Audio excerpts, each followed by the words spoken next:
Durante su tiempo como corresponsal en Pekín, ¿qué inventos o personas específicas la llevaron a pasar del periodismo a los estudios de China? Yo llegué a China como periodista y trabajé como periodista 6 años como jefa de la oficina de corresponsal del Diario El Comercio en Beijing. A medida que yo iba conociendo China, a medida que yo iba a otras ciudades, habían cosas que yo no terminaba de entender. Como periodista, los espacios son pequeños, sobre todo en el diario, y no alcanzaba el espacio suficiente como para poder explicar todo aquello que yo vivía y sentía. Fueron esas preguntas que me llevaron a estudiar un doctorado. Entonces, hago un salto entre el periodismo a la academia por una razón principal, porque quiero entender a China. ¿Cómo fue corresponsal de guerra en Afganistán e Irak? ¿Esta experiencia influyó en su decisión de elegir a los acá en Perú como tema para su tesis doctoral?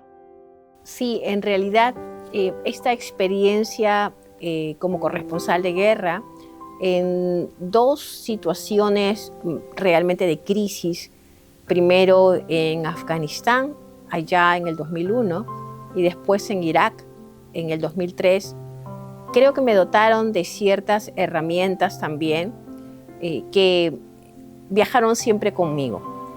Una de ellas fue el hecho de no tener miedo a avanzar, ¿no? Es decir, he atravesado las montañas chinas sola y así en la guerra también es así, ¿no? Uno tiene que avanzar solo por los campos, ¿no? Entonces, tomar siempre precauciones, eso es cierto, pero no tener miedo a avanzar a pesar de los obstáculos. A mí me interesó mucho porque cuando yo estudié a la comunidad Hakka, cuando viaja de norte a sur, va a enfrentar una serie de conflictos. Ellos son la comunidad que llega. Y eso fue muy interesante, realmente ver todo este recorrido, primero a Cuba y después al Perú, porque la inmigración a Cuba de China es básicamente en 1847 y la de Perú en 1849. Entonces, va a ser muy interesante todo este proceso, sobre todo en la parte peruana, que he investigado a través de las familias. ¿Qué características tienen los estudios sobre China en Perú? Sí, quiero un poco enfatizar en la importancia de encontrar coincidencias. Cada uno de nosotros ha nacido en país distinto, venimos de diferencias culturales, tenemos también creencias propias. Es necesario enfocar principalmente allí, en lo semejante, en aquello que podamos de alguna forma entender de forma compartida. Porque siempre vamos a tener muchas diferencias, eso es muy normal, porque somos distintas culturas. Cada cultura tiene sus propias particularidades. Actualmente, ¿cómo podemos apoyar a los jóvenes latinoamericanos a conocer mejor China? Hay en todo este proceso de conocimiento, podemos decir que hay etapas, y esas etapas van a ser distintas conforme a las generaciones que vivieron esas etapas. Especialmente lo veo precisamente a partir del siglo XXI en adelante. Ya no se tiene la imagen que nos llegaba a través de los medios de comunicación o incluso de las películas sobre los estereotipos de la China antigua, sino ahora lo que tenemos frente a nosotros, gracias también a los medios chinos que también han cruzado el puente hacia América Latina, es la nueva China. Y esa nueva China es una China verdaderamente fascinante, como acabas de mencionar, una China tecnológica, una China de avanzada, es definitivamente una China desarrollada y moderna. Entonces, esa es una nueva percepción que va calando en el público, ¿no? Especialmente los jóvenes. Van entendiendo esta evolución de China.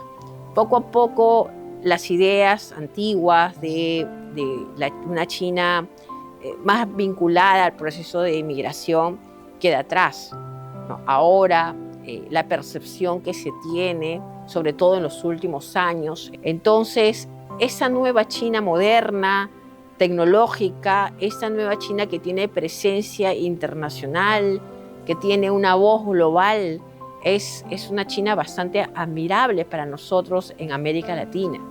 De allí que cada vez más gente quiere seguir cruzando este puente de amistad y de diálogo que lleva a China.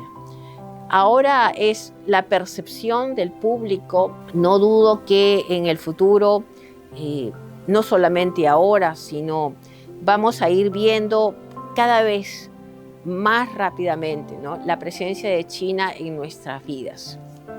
El puerto de Shanghái incentivará a más peruanos a conocer China.